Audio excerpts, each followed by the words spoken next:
Chapter 11. The Shepherd and the Stone. The metaphor of the shepherd and the sheep is a constant occurrence throughout the Bible, and naturally suggests the idea of the guiding, guarding, and feeding both of the individual sheep and of the whole flock,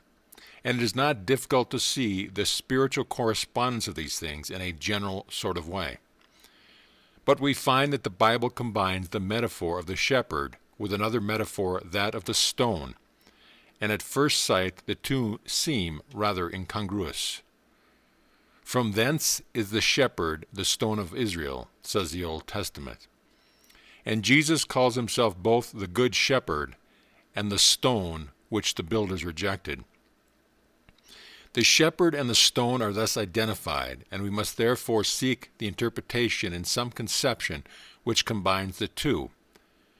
A shepherd suggests personal care for the welfare of the sheep, and an intelligence greater than theirs. A stone suggests the idea of building, and consequently of measurement, adaptation of parts to whole, and progressive construction according to plan.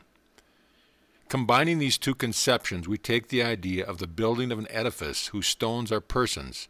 each taking their more or less conscious part in the construction, thus a building, not constructed from without, but self-forming by a principle of growth from within, under the guidance of the supreme wisdom, permeating the whole and conducting it stage by stage to ultimate completeness. This points to a divine order in human affairs with which we may or more or less consciously cooperate, both to our personal advantage and also to the furtherance of the great scheme of human evolution as a whole. The ultimate purpose being to establish in all men that principle of the octave to which I have already alluded, and in proportion as some adumbration of this principle is realized by individuals and by groups of individuals, they specialize the law of race development, even though they may not be aware of the fact, and so come under a specialized working of the fundamental law, which thus differentiates them from other individuals and nationalities, as by a peculiar guidance, producing higher developments which the merely generic operation of the law could not. Now, if we keep steadily in mind that though the purpose of, or law of tendency, or the originating spirit must always be universal in its nature, it must necessarily be individual in its operation, we shall see that this universal purpose can only be accomplished through the instrumentality of specific means. This results from the fundamental proposition that the universal can only work on the plane of the particular by becoming the individual and the particular. And when we grasp the conception that the merely generic operation of the creative law has now brought the human race as far as it can, that is to say, it has completely evolved the merely natural genus Homo, it follows that if any further development is to take place, it can only be by the cooperation of the individual himself. Now it is the spread of this individual's cooperation that the forward movement of the Spirit is leading us to. And it is the gradual extension of this universal principle that is alluded to in the prophecy of Daniel regarding the stone cut out without hands that spreads until it fills the whole earth. According to the interpretation given by Daniel, this stone is the emblem of a spiritual kingdom, and the identity of the stone and the shepherd indicates that the kingdom of the stone must also be the kingdom of the shepherd and the master, who identified himself with both the stone and the shepherd, emphatically declared that this kingdom was, in its essence, an interior kingdom. The kingdom of heaven is within you. We must look for its foundation, therefore, in a spiritual principle or mental law inherent in the constitution of all men,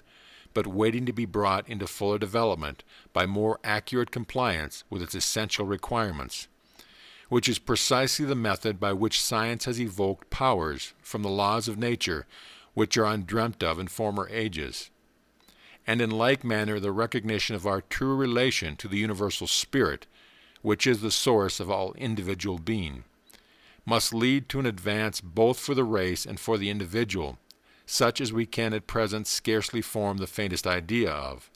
but which we dimly apprehend through the intuition and speak of as the new order. The approach of this new order is everywhere, making itself vaguely felt. It is, as the French say, in the air, and the very vagueness and mystery attending it causing a feeling of unrest as to what form it may assume. But to the student of spiritual law, this should not be the case. He knows that the form is always the expression of the Spirit, and therefore, since he is in touch with the forward movement of the Spirit, he knows that he himself will always be harmoniously included in any form of development which the great forward movement may take. This is the practical and personal benefit arising from the realization of the principle which is symbolized under the twofold metaphor of the shepherd and the stone, and all these new developments which are perhaps even now within measurable distance. We can rest on the knowledge that we are under the care of a kind shepherd and under the formation of a wise master builder. But the principle of the shepherd and the stone is not something hitherto unheard of, which is only to come into existence in the future. If there were no manifestations of this principle in the past, we might question whether there were any such principle at all. But a careful study of the subject will show us that it has been at work all through the ages, sometimes in modes more immediately bearing the aspect of the shepherd,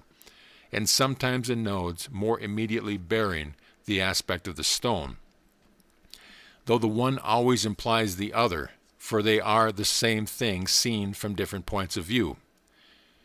The subject is one of immense interest, but covering such a wide range of study that all I can do here is to point out that such a field of investigation exists and is worth exploration,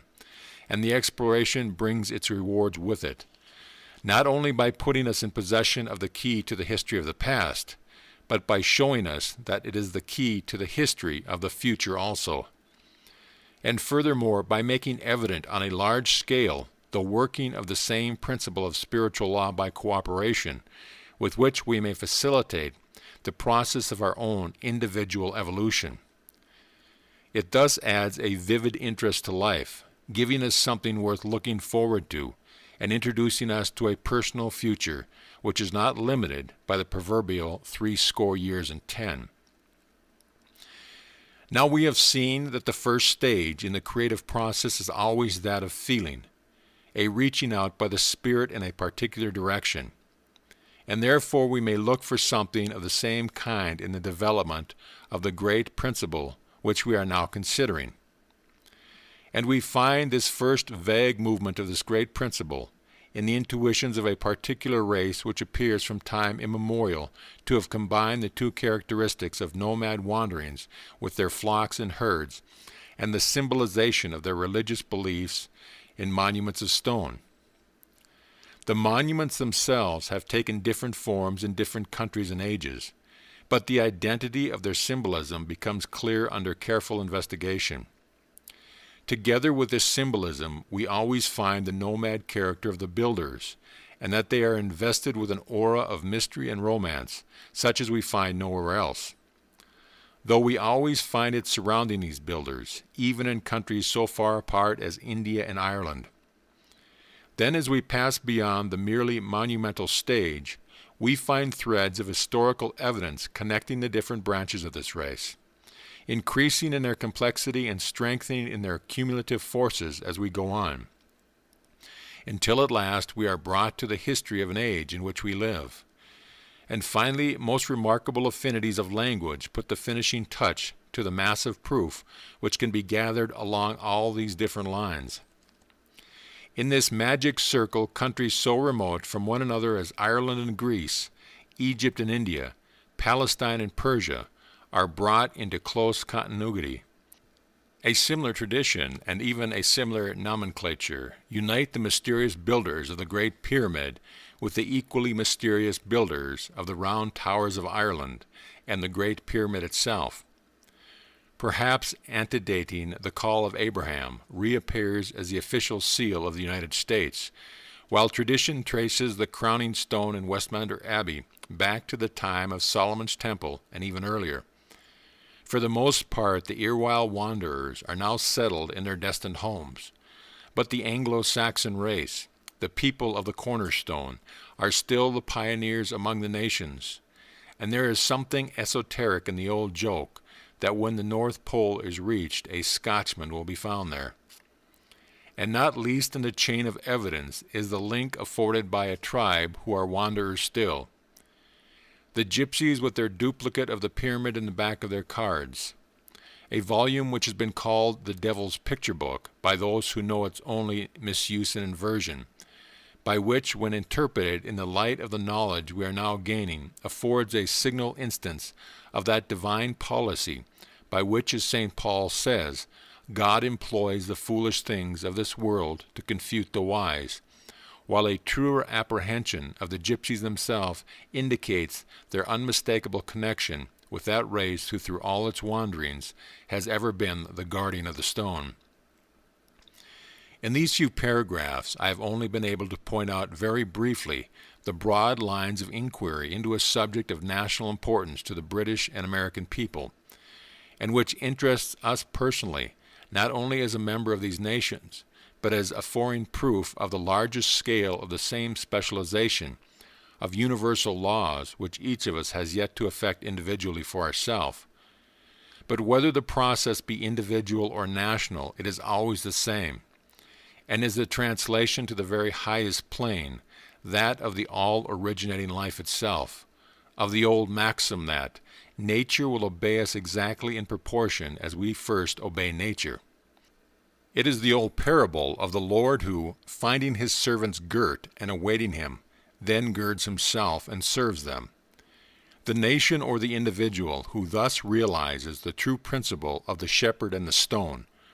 comes under a special divine guidance and protection, not by a favoritism incompatible with the conception of universal law, but by the very operation of the law itself. They have come into touch with its higher possibilities, and to recur to an analogy which I have already employed, they learn to make their iron float by the very same law by which it sinks. And so they become the flock of the great shepherd and the building of the great architect. And each one, however insignificant his or her sphere may appear, becomes a sharer in the great work, and by a logical consequence begins to grow on new lines of development for the simple reason that a new principle necessarily produces new modes of manifestation. If the reader will think over these things, he will see that the promises contained in the Bible, whether national or personal, are nothing else than statements of the universal law of cause and effect, applied to the most inmost principles of our being, and that therefore it is not mere rhapsody, but a figurative expression of a great truth when the psalmists say, "The Lord is my shepherd," and "Thou art my God and the rock of my salvation." End of chapter.